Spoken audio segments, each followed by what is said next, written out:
Hi guys, welcome to the channel, and if you haven't seen the first video in this series, I will leave a link to that video in the description below, and there'll be a link up here as well that you can click on and see part 1 of this training diary of mine. And this week we're going to be going over an injury that I've picked up, or not really picked up, it's returned from something that I picked up actually training for the Transpavillon, which obviously was cancelled, and that's how this race came about. And then some nutrition, and obviously looking back at the week, what the training load was, what was done, and how it all went. So let's wait guys, have you subscribed yet? If not, don't forget to like and subscribe, and let's do this thing.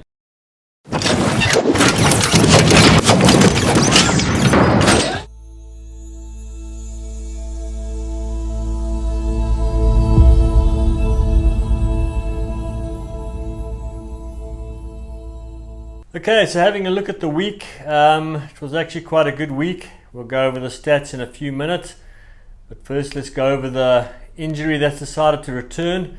So obviously during Transpavillon, doing a lot of Ks, doing a lot of climbing and that type of stuff during the training, I strained a muscle called the Piriformis.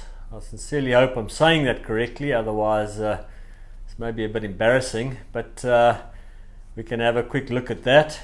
As you can see, this muscle sits in your, well, not sits in your, it sits behind the gluteus maximus, so it's actually quite deep there, and actually gives you a burning sensation while you're riding, and especially at the beginning of a ride you can train through it, and it doesn't really hinder you, although it is quite sore while you're riding.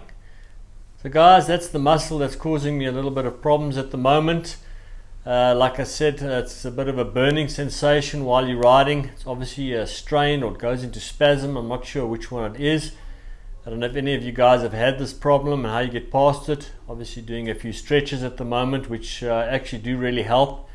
But obviously long days in the saddle and that, when you get back on the bike, especially that night, it can be quite sore. But yeah, working through it, none of that's going to stop us from riding. So let's go through the weekly stats and let's see how they look. So having a look at Tuesday's stats, it was a distance of 29 kilometers, 1 hour cycle. These rides during the week are actually done on trainer road using the indoor trainer. And as you can see that most of the stuff was done in zone 2, although there is some work in zone 3 and 1. And you can see that my maximum heart rate was 129 and the average heart rate was 105, so still good base training on that day over there.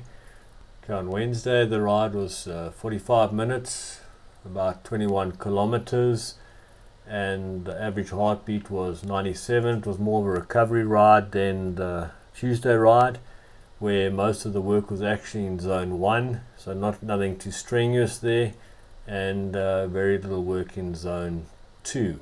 Thursday's ride was 1 hour 20, about 30 kilometers distance, average of 102 heartbeat, maximum 134. So the rides in the week, my maximum heartbeat is definitely a lot higher than on the weekends. Most of the work actually in zone 3 on this workout, a little bit in zone 2 and very little bit in zone 1. So still good base workout there. Moving on to the Saturday workout, these are rides outside, and 5 hours, 101 kilometers. It was a big ride, average heartbeat of 112. As I say, it's a lot more difficult when you don't have a structured program. You're just riding outside trying to keep your heartbeat low to actually keep your heartbeat low, but still good base training there. Zone 2 most of the day, and zone 3. Moving on to the Sunday workout. Sunday 4 hours, 80 kilometers, average heartbeat of 99, nice low average there, maximum 134. And as you can see, most of the time was actually spent in zone 1 actually, which is quite unusual, and zone 2, so almost like a recovery ride, but good base training, good adaptation for the body to start burning fat as opposed to sugar during the ride. So that's about 12 hours of training for the week, which is a big week. The body is definitely feeling a little bit tired, but still motivated, still ready to go. Got to keep an eye on that. As soon as your motivation starts dropping, you could be overtraining. So be careful of that. But at this point, still going strong. Then during the week, as I said, or as you can see on the actual training, I'm using a application called Trainer Road to do the indoor training, traditional base. But at the moment, they've now just released a new thing called adaptive training. So I'm going to give that a go. Let's see what that's all about, and let's see how that affects the actual training. So let's now move on to nutrition and what you should actually use, or what I'm going to be using, not what you should use. You can obviously make your own decisions during the ride. And it's important to start training and using your supplements that you're going to use during the ride like now. Because they call it training the gut, and you got to train the gut.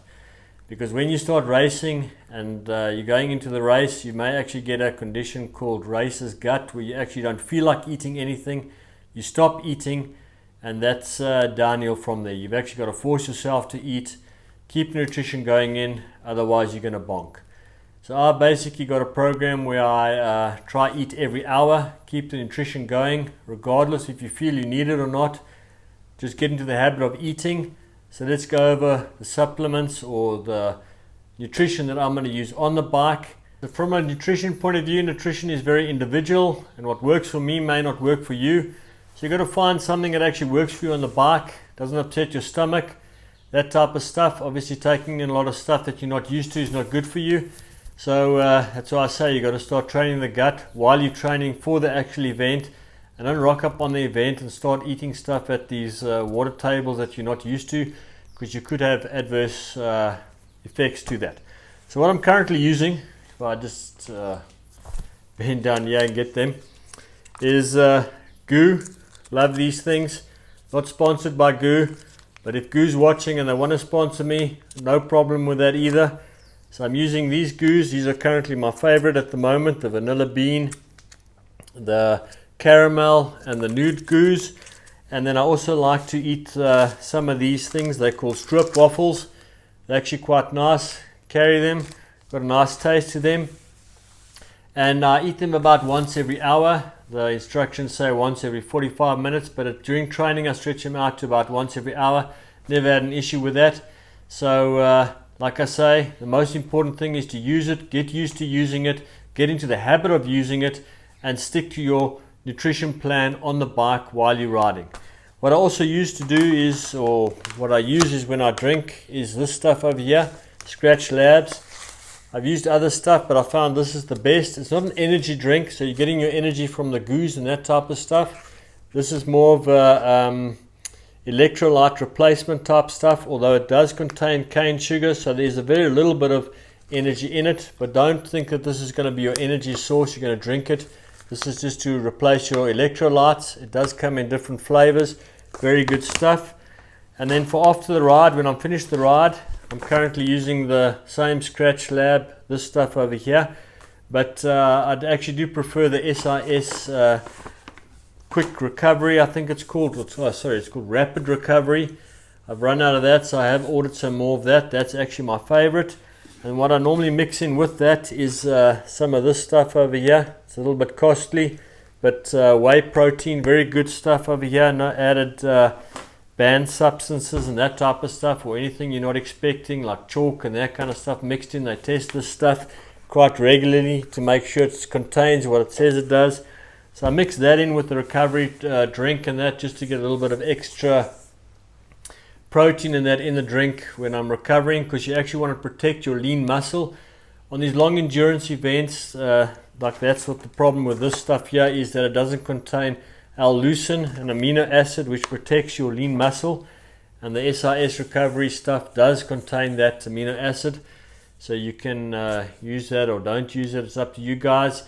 But it's important to have a good recovery drink, especially when you're doing long hours on the bike. You need something to nourish your body and that when you get off the bike. Obviously, if you're going to have a good meal and that type of stuff, it's the way to go. Good balanced meal, otherwise a good recovery drink. So guys, I hope you found this information so far quite useful.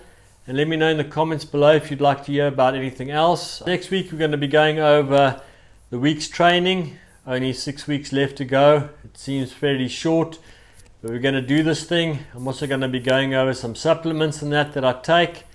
And don't forget to like and subscribe, and I'll see you next week.